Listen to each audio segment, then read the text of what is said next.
کہ اس دور میں آج نبی کے صحابہ کی عظمت کے ڈنکے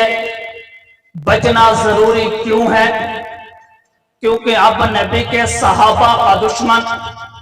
کھلے عام آ کر زبان درازی کرنے لگ گیا ہے۔ اس لیے کوئی حکمت و مصلحت کو پشِ پشت ڈالتے ہوئے ہم علماء دیوبند اور علماء حق کے نام لیوا ہیں۔ ہمارے تو دستور و منشور و پروگرام میں، بلکہ میں اگلا جملہ کیوں نہ کہوں، ہماری تو دودھ کی گھٹی میں شامل ہے صحابہ کا پیار۔ آج اس نبی کے صحابہ پہ زبان درازی کا بازار گرم ہو، جن نبی کے صحابہ کی عظمت کے ڈنکے اللہ صبح قیامت تک قرآن کے 30 پاروں میں بجا دے۔ آج کوئی بدماش، کوئی میراثی، کوئی لفنگا، کوئی کالا، کوئی پیلا، وہ آج آ کر زبان درازی کرے اور یہ توقع رکھے کہ مجھے جواب نہیں ملے گا۔ میرے نبی کے صحابہ نے جو قربانیاں دے کر میدان جہاد سے لے کر میدان کارزار تک، ہجرت سے لے کر اپنے تن من دھن کی قربانیوں تک جو قربانیاں دے کر ہم تک نماز، روزہ، زکوٰۃ، حج، کلمہ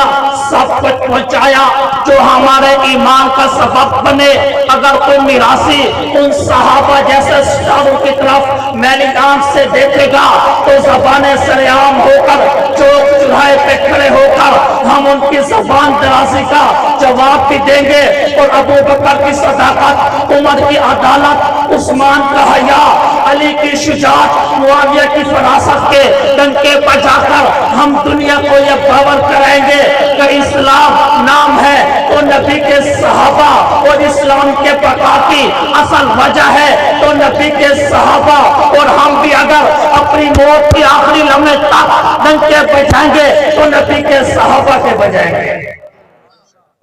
میرے دوستو، علماء دیوبند تو نام لیوا صحابہ کی ہے، سارے بولو نام لیوا صحابہ کی ہے، کیونکہ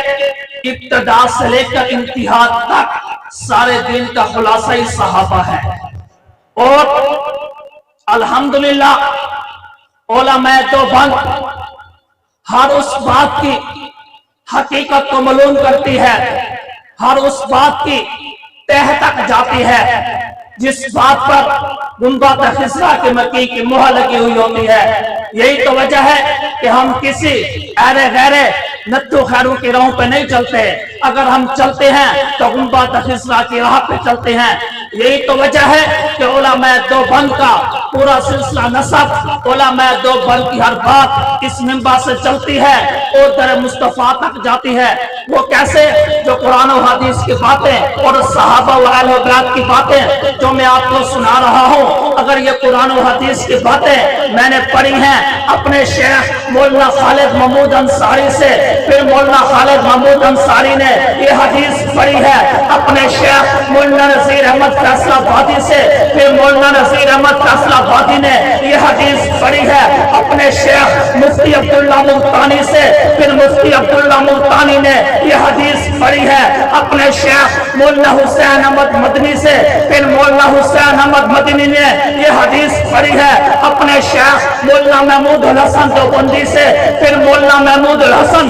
دیوبندی نے یہ حدیث پڑھی ہے اپنے شیخ الاسلام مولانا قاسم نانوتوی سے، پھر مولانا قاسم نانوتوی نے یہ حدیث پڑھی ہے اپنے شیخ شاہ عبد الغنی سے، پھر شاہ عبد الغنی نے یہ حدیث پڑھی ہے اپنے شیخ شاہ محمد اسحاق سے، پھر شاہ محمد اسحاق نے یہ حدیث پڑھی ہے اپنے شیخ شاہ عبد العزیز سے، پھر شاہ عبد العزیز نے یہ حدیث پڑھی ہے اپنے شیخ شاہ ولی اللہ محدث دہلوی سے، پھر شاہ ولی اللہ محدث دہلوی نے یہ حدیث پڑھی ہے اپنے شیخ ابو طاہر مدنی سے، پھر ابو طاہر مدنی نے یہ حدیث پڑھی ہے اپنے شیخ ابراہیم گردوی سے، پھر ابراہیم گردوی نے یہ حدیث پڑھی ہے اپنے شیخ عبد عبدالحق گنگوئی سے، پھر عبدالحق گنگوئی نے یہ حدیث پڑھی ہے اپنے شیخ محمد طاہر پتنی سے، پھر محمد طاہر پتنی نے یہ حدیث پڑھی ہے اپنے شیخ عبدالقدوس ترمذی سے،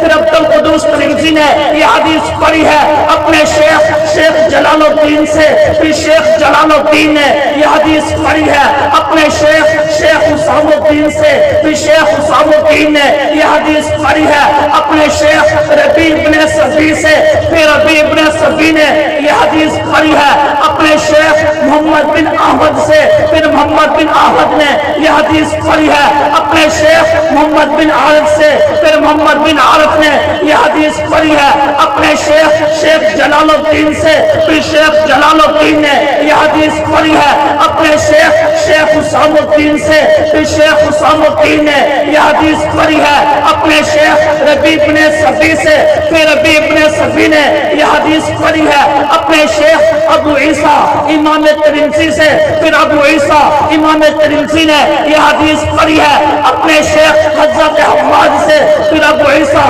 امام ترمذی نے یہ حدیث پڑھی ہے اپنے شیخ محمد بن اسماعیل امام بخاری سے، پھر امام بخاری نے یہ حدیث پڑھی ہے اپنے شیخ یحییٰ بن معین سے، پھر یحییٰ بن معین نے یہ حدیث پڑھی ہے اپنے شیخ عبداللہ بن مبارک سے، پھر عبداللہ بن مبارک نے یہ حدیث پڑھی ہے اپنے شیخ امام اعظم ابو حنیفہ سے، پھر امام اعظم ابو حنیفہ نے یہ حدیث پڑھی ہے اپنے شیخ حضرت حماد سے، پھر حضرت حماد نے یہ حدیث پڑھی ہے اپنے شیخ ابراہیم نقعی سے، پھر ابراہیم نقعی نے یہ حدیث پڑھی ہے اپنے شیخ القنا بن قیس سے، پھر القنا بن قیس نے یہ حدیث پڑھی ہے اپنے شیخ عبداللہ بن مسعود سے، پھر عبداللہ بن مسعود نے یہ حدیث پڑھی ہے سید الانبیاء محمد رسول اللہ سے۔ ہم اور ہماری نسبت اس منبر سے چلتی ہے اور در مصطفیٰ تک جاتی ہے۔